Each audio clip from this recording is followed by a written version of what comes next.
안녕하세요. 매번 다른 분들 사연을 듣다 저도 저희 시어머니 때문에 많은 일을 겪게 되어 용기를 내 사연을 보내게 됐습니다.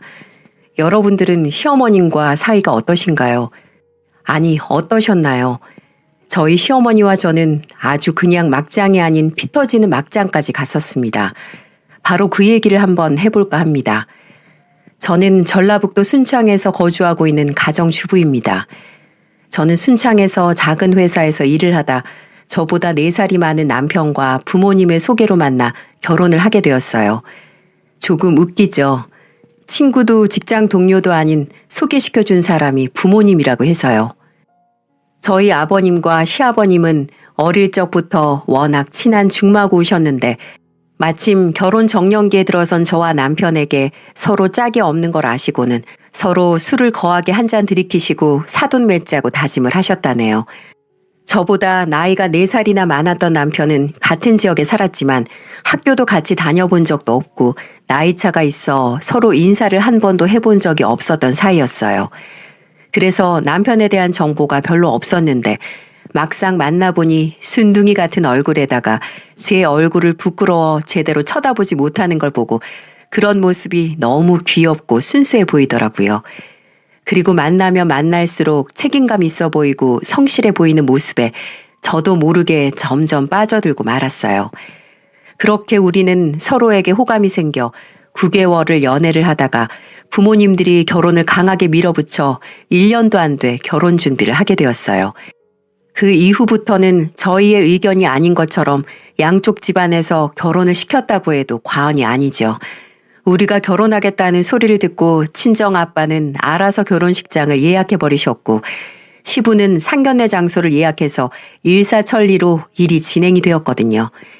이후 저희는 친정집에 먼저 인사를 했고 그 다음은 시댁이 아닌 상견례 자리에서 시부모님과 시누이를 처음 만나게 되었습니다. 어머, 이름이 수연이라고 했죠?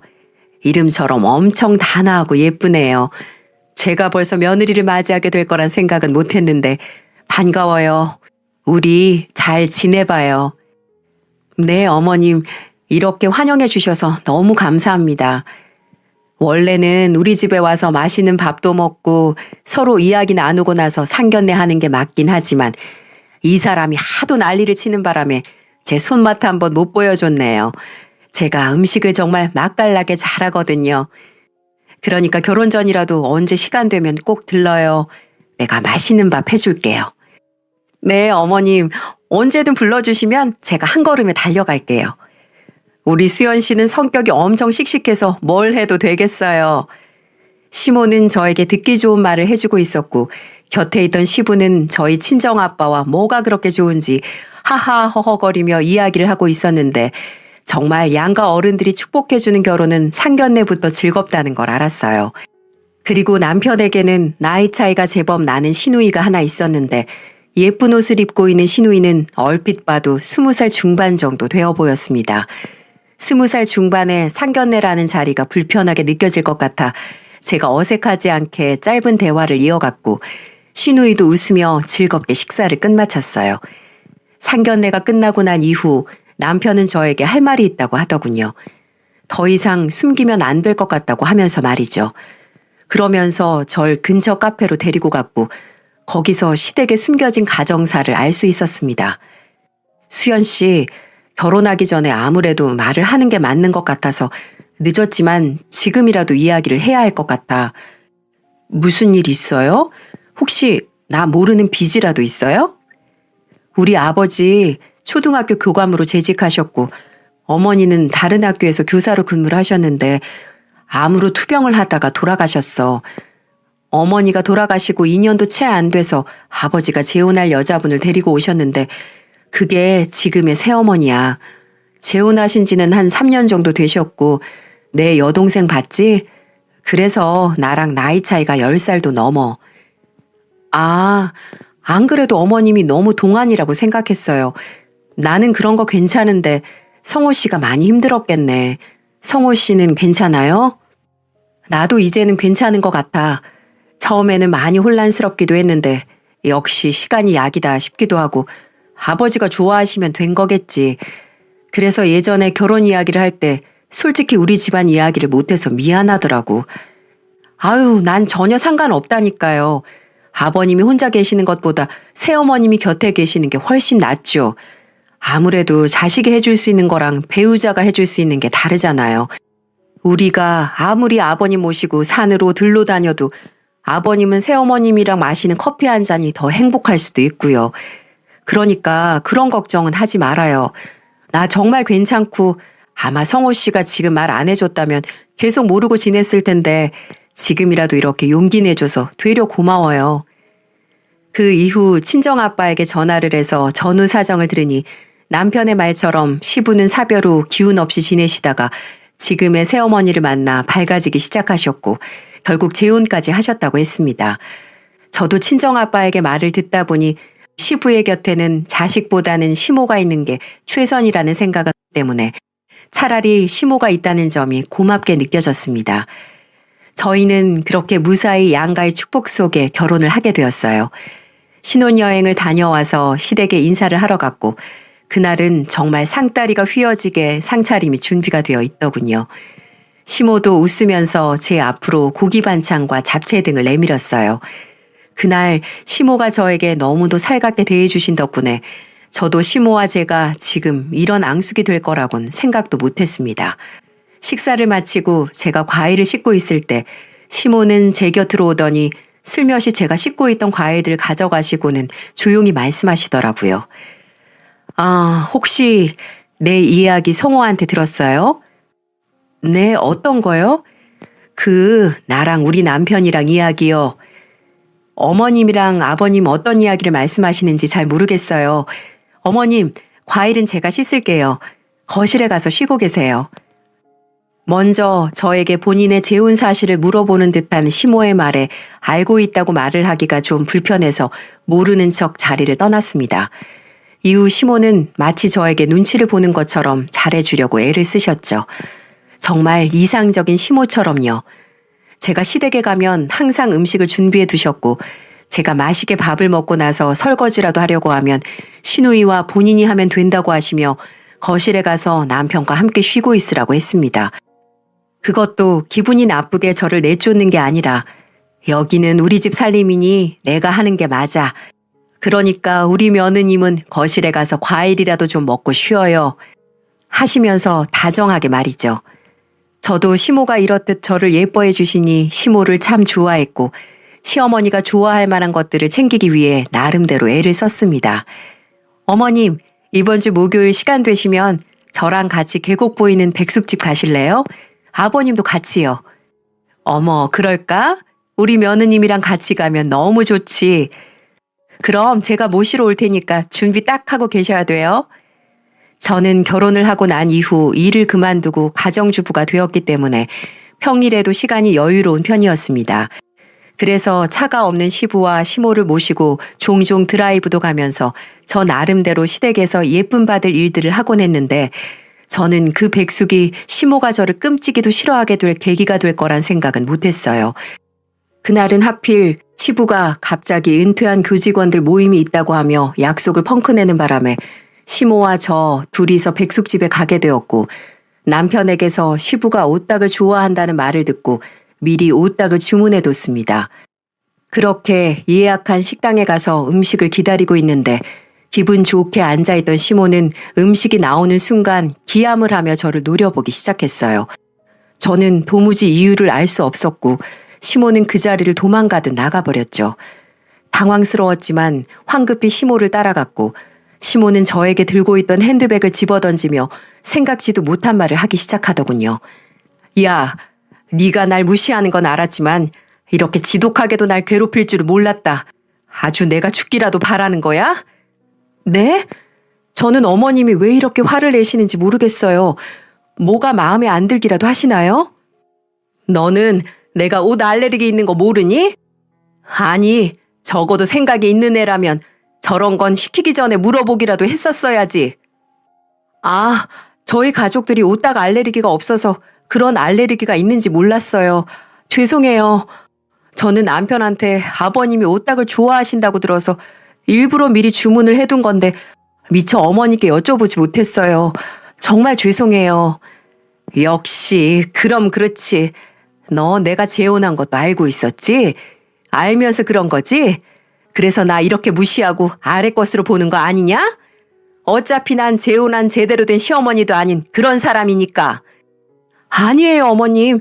저 어머니께 잘 보이려고 일부러 나오자고 한 건데 옷 알레르기라는 게 있는지도 몰랐어요. 됐어. 내가 오늘 하루로 이런 말 하는 거 같니?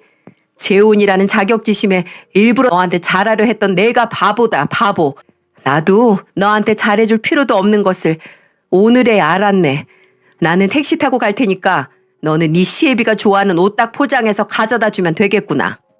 시모는 그렇게 말을 하고 뒤도 안 돌아보고 콜택시를 불러서 가버렸습니다. 제가 시모에게 말한 것처럼 저는 정말로 그런 알레르기가 있는 걸 몰랐습니다. 그저 저는 잘하고 싶었을 뿐인데 시모가 화를 내고 가버리시니 한편으로는 억울하기까지 했어요. 하지만 알레르기라는 게 사람에 따라서는 목숨까지 위험할 수 있는 것이다 보니 그저 제 잘못이라 생각하며 그날 밤 시모에게 장문으로 죄송하다는 사과의 내용까지 보냈지만 시모는 읽고도 답이 없으셨어요. 더군다나 그날 이후 제 전화는 받지 않으셔서 주말에 시댁에 찾아가게 되었는데 시댁에 도착을 하니 설거지가 잔뜩 쌓여 있는 겁니다. 어머님, 괜찮으세요? 문자도 전화도 안 받으셔서 걱정돼서 왔어요. 혹시 그날 일로 아직 화가 나 있으신 게 아닌가 걱정돼서요. 난 괜찮아. 그보다 저기 설거지 좀 해줄래? 내가 손이 이래서. 시모는 손에 반깁스를 하고 있었고 저는 화들짝 놀라 괜찮으시냐고 물었고 인대가 조금 늘어난 거라고 하는 말에 안심하며 그 많던 설거지를 다 하고 저녁 식사 준비까지 하고 있었어요. 식사 준비를 다 마치고 남편과 저녁 약속을 가기 위해 나가려다 저는 시부를 마주쳤는데 뒤에서 시모가 우리 며느님 저녁 먹고 가지. 이거 내가 다 만들었는데 하며 말을 하더라고요. 저는 그 순간 무슨 말인가 하는 표정으로 멍하니 있다가 시부도 밥 먹고 가 하는 말에 남편과 저녁 약속이 있다고 말을 하고 나왔는데 어쩐지 기분이 싸했습니다. 그리고 그 이후로도 시모는 종종 손목 인대가 늘어났다고 하며 저를 집으로 부르기 일쑤였죠. 그렇게 몇 번을 당하다 보니 어쩐지 이상한 생각이 들었고 그때부터 저는 시모에게 대들기 시작했습니다. 나 오늘 일이 좀 바쁜데 집에 와서 너희 시아버지 밥 좀 해주렴. 어머님, 저도 저희 집 살림하느라 바빠서 안 될 것 같아요. 어머, 시어머니가 와서 하라고 하면 네, 알겠습니다 하고 해야지. 무슨 그런 말을 하니? 너 지금 내가 새어머니라고 무시하는 거야? 어머님, 솔직히 어머님 그때 오딱 사건 이후로 이렇게 저 못 잡아먹어서 안달인 걸 제가 어떻게 해야 할지 모르겠어요. 어머님은 전혀 절 용서해 주실 생각이 없는 것 같고 그저 저를 미워하기만 하시는 것 같아서요. 그리고 어머님이 매번 하시는 반깁수도 가짜인 거 이제 알아요. 그러니까 이런 말도 안 되는 걸로 그만 좀 괴롭히세요. 참나. 내가 그렇게 속 좁은 사람인 것 같니? 그리고 가짜 아니거든? 병원에서 받아두고 아플 때마다 하고 있는 거다. 됐다. 내 딸 시키면 되니까 넌 앞으로 오지도 마라. 그날 이후 시모는 정말 저를 부르는 일이 줄어들었고 저는 그걸로 나름대로 만족하며 지내고 있었어요. 남편도 이 상황들을 다 알고 있긴 했지만 시모가 새어머니이다 보니 불편해서 적극적으로 대응은 못했습니다. 그리고 시모가 시부에게는 살뜰히 했었기 때문에 저희가 뭐라고 할 수도 없었는데 그 다음에 큰 사건이 하나 터지게 되었어요. 제가 임신을 하게 되었는데 그 무렵에 시댁에서 김장을 하게 되었어요. 저는 당시 임신 6개월 차였고 시모는 임신한 저에게 김장김치에 수육을 먹자고 하며 시댁으로 불렀습니다. 하필 제가 그 당시 먹덧이라고 해서 계속 식욕이 당기는 입덧을 한 상황이었는데 또 그 김장김치에 수육이 너무 먹고 싶어서 시댁으로 가게 되었어요. 설마 임신한 며느리에게 김장을 시킬 거란 생각은 하지도 못한 채로 말이죠.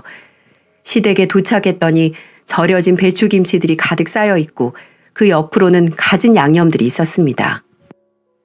왔니? 내가 준비는 다 해뒀으니 그거 절인 배추에 치대기만 하면 돼. 그 정도는 할 수 있겠지? 네? 제가요? 그럼 네가 하지. 다리 아픈 우리가 하리? 아니, 임신 중인 제가 이걸 하라고요? 그리고 주변을 돌아보니 딱 봐도 전부 되어 있는 양념을 사온 것이었습니다. 절인 배추랑 양념까지 사두고 나서 양념조차 치대기 귀찮아서 저를 부르신 거겠죠. 그 와중에 몇 개는 이미 김장김치를 완성해서 수육까지 준비를 해뒀고 막걸리까지 기가 막히게 한 상을 준비해뒀더라고요. 딱 자기들 먹을 것만 해서요. 시모는 이번에 다리에 반깁스를 하고 있었고 신우이는 한쪽 손에 반깁스를 하고 있었죠. 제가 어이가 없어서 멍하니 있는 사이 두 사람은 김장김치를 쭉 찢어서 수육에 싸서 먹고 있더라고요. 저는 그 상황이 너무 웃겨서 그 자리에서 푸하하 하며 소리를 내서 웃어버렸네요. 어이가 없네. 아니 이번에는 다리를 다치셨어요? 다리도 아프신 분이 김장은 왜 한다고 이 난리를 해두신 거예요? 예, 너는 참 말하는 게 버릇이 없게 하는 재주가 있구나. 내가 이거 하다가 미끄러져서 오늘 다친 거잖아. 그래서 남은 거 너한테 좀 해달라고 부탁하는 건데 왜 들어보지도 않고 화부터 내니? 누가 생각해도 말이 안 되잖아요. 틈만 나면 손 다치셨다고 저한테 집안일 시키시더니 이번에는 임신한 며느리한테 김장까지 시키는 거예요? 길 가는 사람들 자꾸 물어보세요. 이게 말이 되는 상황인지. 제가 시모를 향해 날카롭게 이야기를 했더니 옆에 있던 어린 시누이가 저를 향해 비웃듯이 이야기를 했습니다. 아니, 며느리가 시어머니한테 그렇게 말을 하는 게 맞는 태도예요? 지금 생각이라는 걸 하고 말하는 거 맞으세요? 이렇게 행동하면 부모 욕먹이는 거라는 거 모르시나? 너는 어린 게 벌써부터 못된 것만 배워서 어떻게 할래? 손은 정말 아픈 거 맞아? 왜 내가 오기만 하면 다들 아프고 난리인지 모르겠네. 이제는 여기가 시댁인지 병원인지 모르겠어. 참나, 새언니 지금 너무 삐딱하게만 생각하시는 거 아니에요? 사람이 아프면 걱정을 먼저 하는 게 순서 아니에요? 언니 공감 능력 결여? 뭐 그런 거 아니에요? 이 상황을 봐. 너는 네가 임신해 있는데 김장하라고 부르면 좋겠니? 이게 뭐 하는 짓이야? 시누이를 향해 제가 닥달하고 있을 때 시모는 다들 하는 임신 갖고 유난 떨지 마. 싸가지 없는 게 지금 누구한테 대들면서 훈계질이야? 하며 김장김치를 제 얼굴을 향해 힘껏 던져버렸고 차가운 김치는 그대로 제 머리통에 닿았습니다. 너무 화가 나고 짜증나서 저도 반격을 하려고 했어요. 그래서 일어나서 김치를 들려고 할 찰나 갑자기 누군가가 나타나서 저 대신 복수를 해주었습니다. 그분은 다름 아닌 시부였습니다. 저를 대신해 시부가 갑자기 집 안으로 다급하게 들어오더니 큰 소리를 지르시며 시모의 면상에다가 커다란 김장김치 하나를 팍 하고 집어던져 버렸습니다. 제가 머리에 맞은 것과 달리 시모는 면상에 맞아 머리로 김치 국물이 뚝뚝 떨어지고 매운 양념이 눈 안으로 다 들어가 버렸죠. 야! 여보, 이게 뭐 하는 짓이야? 당신이야말로 이게 뭐 하는 짓이야? 집안이 너무 소란스러워서 조용해지면 들어오려고 한참을 듣고 있었는데 내가 사돈 얼굴을 볼 낯이 없네. 임신한 며느리한테 김장시키고 당신은 편하게 앉아서 먹고 있는 게 말이 돼? 당신 정말 못 배워먹은 건 알았지만 어떻게 사람이 이렇게까지 못 배워먹었나 몰라. 아니 여보, 나도 이 집의 어른인데 따박따박 말대꾸하고 싸가지 없이 나오는데 그럼 가만히 있어요? 조용하지 못해? 우리 며느리가 당신이랑 잘 지내보려고 그렇게 노력하고 애를 쓰는데 왜 사춘기 애들처럼 행동을 하는 거야? 호시탐탐 우리 며느리 욕만 하고 어떻게 하면 엿먹이려고 하고 내가 모를 줄 알았어? 매번 우리 집에 차려져 있는 밥이 당신이 한 음식 맛이 아닌 걸 내가 모를 줄 알았어? 내가 이런 걸 다 알면서도 모른 척 눈 감았던 건 우리 며느리가 이렇게 노력을 하니 언젠가 당신이 알아줄 거라 생각했는데 만나기만 하면 투닥거리고 그걸로도 모자라서 이제는 임신한 며느리한테 김장을 시켜? 그것도 당신은 꾀병을 부리면서 이게 시험이 아니 인간이 할 짓이야. 아우 여보, 그렇다고 와이프 얼굴에 김치를 던져요? 내가 그렇게 만만해? 그리고 내가 왜 꾀병이야? 아까 미끄러졌다고. 그거 잡아주다가 우리 딸도 손목 삐끗한 거고. 그럼 병원에 같이 가보면 되겠네. 지금 나를 못 믿는다는 거예요? 그래, 사람 뼈가 그렇게 잘 부러진다는데 누가 믿겠어? 지금 가보자고. 이거 거짓말이면 당신 길바닥에 나 앉을 줄 알아. 시부는 시모를 잡아 끌기 시작했고 시모는 무릎을 꿇고 시부에게 아픈 게 거짓말이라며 잘못했다고 하며 빌기 시작했습니다. 그러면서 저한테도 미안하다고 하며 제가 본인을 무시하는 것 같아서 그랬다고 하며 사과를 하더라고요. 저는 시모를 용서할 마음이 없어서 화장실에 가서 머리를 대충 씻고 곧장 저희 집으로 돌아갔고 워크숍을 다녀온 남편은 제 이야기를 듣고 아주 노발대발하며 화를 냈고 당장 시모를 찾아간다고 하는 걸 겨우 말렸습니다. 아무래도 시부가 저를 위해서 화를 내어 주기도 했고 결혼 이후 처음으로 보는 화가 난 모습의 시부가 시모를 단단히 혼을 냈을 거라 생각했기 때문이에요. 이날 이후 남편도 저를 절대로 시댁에 혼자 보내지 않겠다고 약속을 했고 그 일이 있고 며칠이 지나서 시부가 저희를 시댁으로 불렀습니다. 내가 우리 며느리한테 정말 볼 낯이 없구나.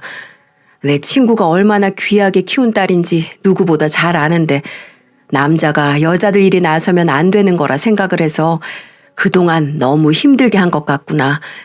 그동안 눈치 없이 굶뜬 시애비 때문에 많이 힘들었지. 네 시엄마한테 내가 단단히 일러두었으니 앞으로 우리 집에 오면서 네가 힘든 일은 없을 거다. 진작에 내가 나서서 정리를 해줬어야 하는 부분인데 임신까지 한 몸으로 힘든 일 겪게 해서 정말 미안하구나. 아버님 아니에요. 저는 괜찮습니다. 그리고 이 사람이 너한테 할 말이 있다는구나. 뭐해 당신? 수연아, 내가 정말 미안하다. 나는 네가 나를 재혼했다고 무시하는 것만 같아서 그랬어. 어제 네 시아버지랑 이야기하면서 내가 정말 잘못된 생각을 갖고 살았다는 걸 알게 됐다. 사람은 누구나 실수를 할 수 있으니 네가 용서해 주기를 바랄게. 다시 한번 진심으로 미안하구나. 시모도 시부의 재촉에 그 자리에서 저를 향해 사과를 했고 저는 앙금이 남아있기는 했지만 시부를 봐서라도 그 자리에서 용서를 하기로 했습니다. 그리고 오래 지나지 않아 시모가 왜 그렇게 기가 팍 꺾였는지를 알게 되었어요. 알고 보니 시부가 시모가 하고 다니는 행실이 옳지 않고 집안 대소사를 믿고 맡길 수가 없다고 해서 경제권을 다 뺏었다고 하더라고요. 그러다 보니 그날 이후에는 제게 전에 했던 행동과는 180도 달라졌습니다. 어떻게든 시부에게 잘 보이고 싶어서 이제는 제게 잘 좀 봐달라고 애원을 한답니다. 수연아, 이거 백화점에서 너한테 잘 어울려서 하나 사봤는데 어때? 마음에 들어? 수연아, 애기 태어나면 유모차 필요하지? 그거 내가 하나 주문했거든. 우리 손주 태어나는데 이 새해미가 돼서 그런 정도의 선물은 사줘야지. 나 잘했지?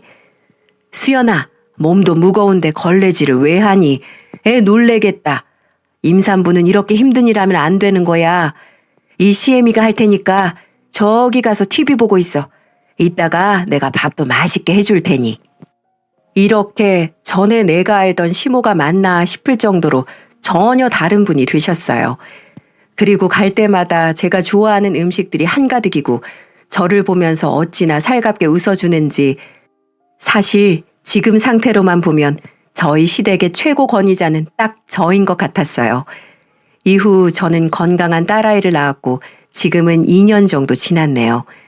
저희 시모는 여전히 시아버지에게 경제권을 뺏기고 필요하신 돈을 받아가면서 생활하고 계세요.